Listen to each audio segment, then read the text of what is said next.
मशरिक़ वस्ता में हालात लगातार कशीदा है। यहाँ पर अभी भी बहुत ज़्यादा तनाव है और मशरिक़ वस्ता में इज़राइल को बहुत ज़्यादा परेशानियों का सामना करना पड़ रहा है। बेन्यामिन नेतन्याहू की पेशानी पर शिकन इसी वजह से है क्योंकि लगातार उन्हें चैलेंजेस का सामना है, लगातार उनके सामने परेशानियां बढ़ रही हैं। ईरान जंग ख़त्म हो गई, इसके अलावा सीरिया की जो जंग शुरू हुई थी वो भी ख़त्म हो गई, लेकिन आप देखिए कि फ़लस्तीन में और ख़ासतौर से गज़ा में जो जंग हमास और इज़राइल के दरमियान छिड़ी थी वो जंग लगातार चल रही है और इस बीच लगातार इज़राइल को परेशानियों का सामना करना पड़ रहा है।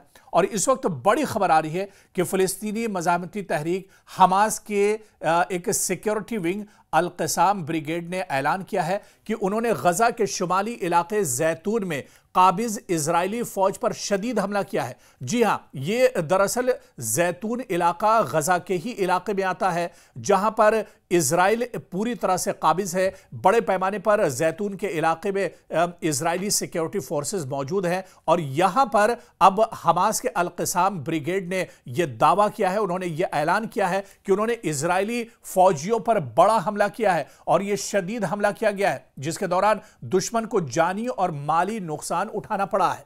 तो आप देखिए कि लगातार इसी वजह से इजराइल की परेशानियां बढ़ती जा रही हैं। वक्फे वक्फे से इजराइल पर इस तरह के खूनी हमले होते रहते हैं, इस तरह से इजराइल का बड़े पैमाने पर जानी और माली नुकसान होता रहता है।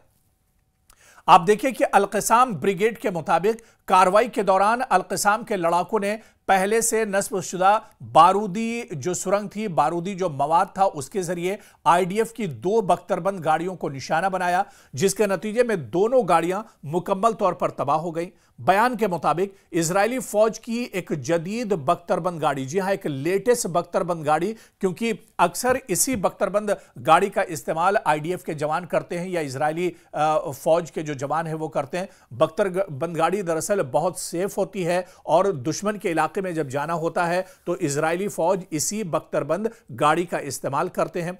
और जिस तरह से यह हमला किया गया है अल-क़साम ब्रिगेड की तरफ से, और अल-क़साम ब्रिगेड ने बाकायदा यह जानकारी दी है कि इजरायली फौज की एक लेटेस्ट बख्तरबंद गाड़ी जिसका नाम नैमर है, इसको भी मकामी तौर पर तैयार किया गया है और इसे यासीन 105 मिसाइल से निशाना बनाया गया है जिससे यह बख्तरबंद गाड़ी में शदीद धमाका हुआ है।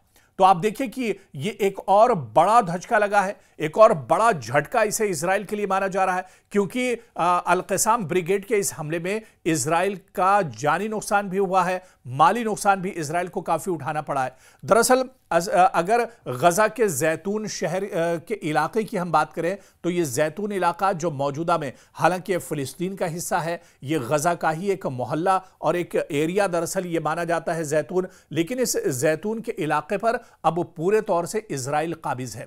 इजराइल के बड़े पैमाने पर यहां पर सिक्योरिटी रहती है और यहां पर परिंदा भी पर नहीं मार सकता है और गजा के शहर जैतून में इजरायली फौजियों पर हमला होना यह कहीं ना कहीं इजराइल की सिक्योरिटी फोर्सेस पर सवालिया निशान लगाता है। यह कहीं ना कहीं आईडीएफ का जो मंसूबा है उस पर एक तरह से सवालिया निशान लगाता है। और अगर जैतून इलाके की हम बात करें तो गजा शहर का जैतून इलाका यह दरअसल जुनूब मशरिक में वाक़ एक गुंजान आबादी वाला इलाका बताया जाता है जहां मुतअद्दिद आप देखिए कि रेसिस्टेंस कार्रवाइयां होती रहती हैं, लगातार यहां पर इस तरह की कार्रवाई होती रहती है। और क्योंकि यह पूरा इलाका इजरायली फोर्सेस की तहवील में है, इजरायली फोर्सेस यहां पर काबिज हैं, तो ऐसे में यहां पर हमला करना या यहां पर इस तरह की कार्रवाई करना बहुत मुश्किल होता है। लेकिन अल-क़साम ब्रिगेड ने पहले से यहां पर बारूद बिछा रखा था और इसी बारूदी हमले में एक तरह से निशाना बनाया है आईडीएफ के जवानों को।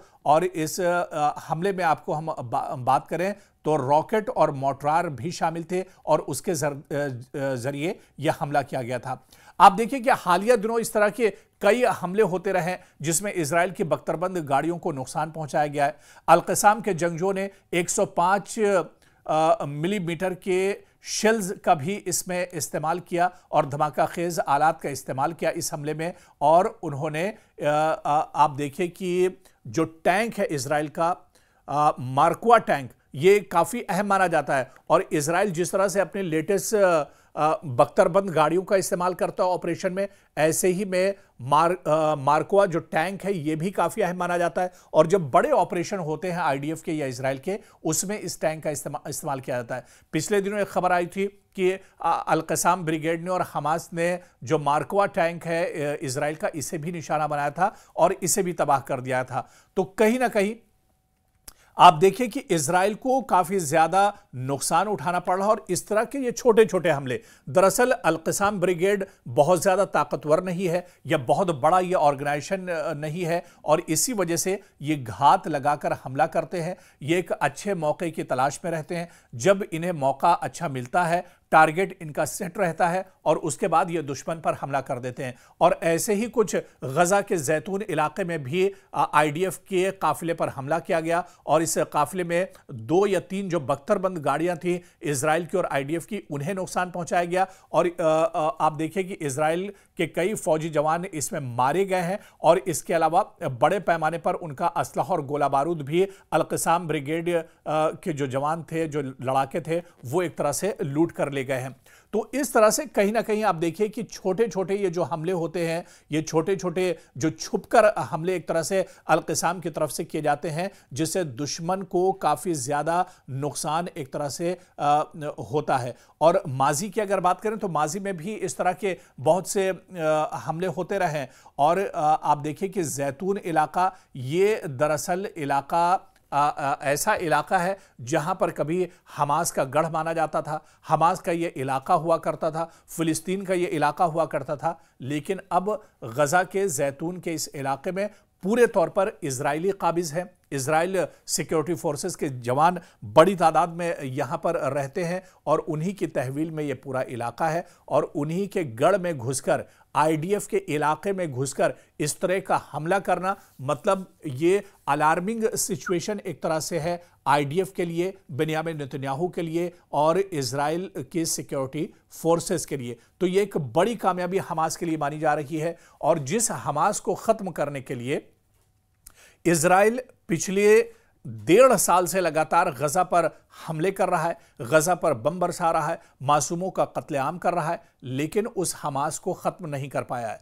बेन्यामिन नेतन्याहू ने यही कसम खाई है कि जब तक हमास को नेस्तो नाबूद नहीं कर देंगे, जब तक हमास को खत्म नहीं कर लेंगे, तब तक चैन से नहीं बैठेंगे। लेकिन वही हमास जिसके पीछे पिछले 1.5 साल से दुनिया की सबसे बड़ी ताकत, इजराइल जैसी ताकत, जिसके पास लेटेस्ट हथियार हैं, जिसके पास बड़ी बड़ी मिसाइलें हैं, जिसका एयर डिफेंस सिस्टम बहुत मजबूत है, वो इजराइल छोटे से हमास ग्रुप को खत्म नहीं कर पाया है। और वही हमास अब मशरिक़ वुस्ता में इजराइल के नाक में दम किए हुआ है, और एक के बाद एक इस तरह के हमले होते रहते हैं। ये बहुत छोटे छोटे से हमले होते हैं जो घात लगाकर हमास की जो ब्रिगेड है, हमास की जो लड़ाका तंजीमें हैं, वो एक तरह से करती रहती है। खासतौर पर अल-क़साम ब्रिगेड बहुत मंसूबाबंद तरीके से इस पूरी कार्रवाई को, इस तरह की कार्रवाई को अंजाम देती है, जिसमें आईडीएफ को काफी नुकसान होता है, इजरायली सिक्योरिटी फोर्सेस को काफी ज्यादा नुकसान पहुंचता है। और जैतून के इस हमले में भी आप देखिए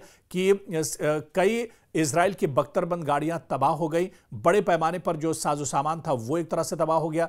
बल्कि एक मीडिया जराए के हवाले से यह भी खबर आई कि ग्राउंड जीरो पर जहां पर यह हमला किया गया था, वहां पर हेलीकॉप्टर के जरिए से इजरायली फोर्सेस का इस हमले के बाद रेस्क्यू किया गया, और जो बचे हुए सिक्योरिटी फोर्सेस या जो जख्मी जवान थे, उन्हें हेलीकॉप्टर के जरिए से रेस्क्यू किया गया है। तो इस तरह के हालात हैं, यानी हालात अभी भी एक तरह से अलार्मिंग है इजराइल के लिए, बेन्यामिन नेतन्याहू के लिए। और जो लड़ाई बेन्यामिन नेतन्याहू ने शुरू की थी हमास के खिलाफ, वो लड़ाई अभी एक तरह से अधूरी है, क्योंकि अभी भी हमास जिंदा है। हमास की जो लड़ाका तंजीमें हैं, वो एक तरह से, जो ब्रिगेड है, वो एक तरह से जमीन पर जिंदा है, और रुक रुक कर और कुछ कुछ वक्फे के बाद इस तरह के हमले आईडीएफ पर और इजराइल की सिक्योरिटी फोर्सेस पर होते रहते हैं।